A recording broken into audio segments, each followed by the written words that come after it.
Atrofdagi bir aka yig'layapti-da. Nima yig'layapsiz desam, Xudo menga oxirgisini qiz berdi dedi. 5-qizim ham qiz bo'ldi, farzandim.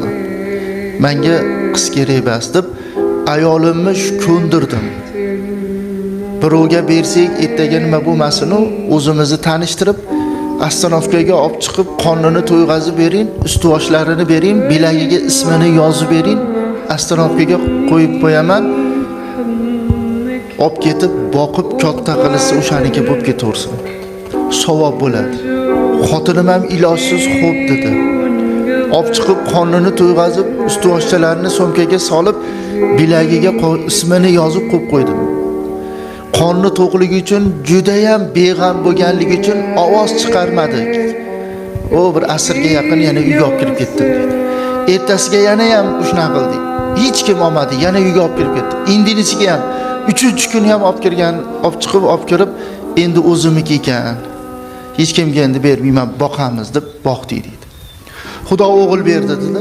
6-si Xudo uni qudrati bilan erkalatib 3 yoshidan o'g'irlikni boshladi dedi.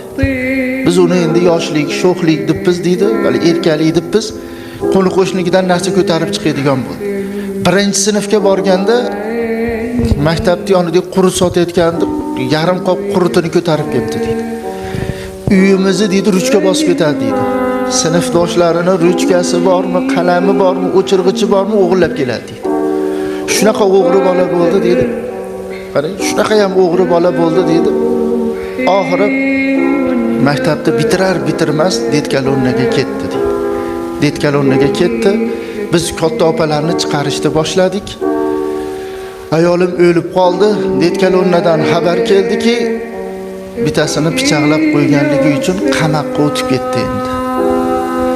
3 yil o'tgandan keyin oxirgi kichkina qizimdan oldingisini turmushga bergan paytimizda bir hafta o'tib xabar keldiki, o'g'lingiz qimorda uyingizni yutqizib qo'ydi. Qamoqxonada qimorda uyingizni yutqizib qo'ydi. Uyda bo'shatmasalaring hammalaringni o'ldiramiz. Qizim ikkovimiz qoldik dedi. Hali tashab ko'chaga olib chiqib tashab kelgan qizim bilan qoldik dedi. Qizim bilan qoldik dedi. Uyimizni o'tib ketdi qimorga dedi. Qizim bo'lsa yig'laydiki, dada, xafa bo'lmay turing, men sizga uy olib beraman. Chevarxonamni bir chekkasida yashab turaylik deb, chevarxonasida yashab turib, kotej oldi dedi. Umraga jo'natdi. Umradan kelgandan keyin Spark olib berdi. Uy oldik.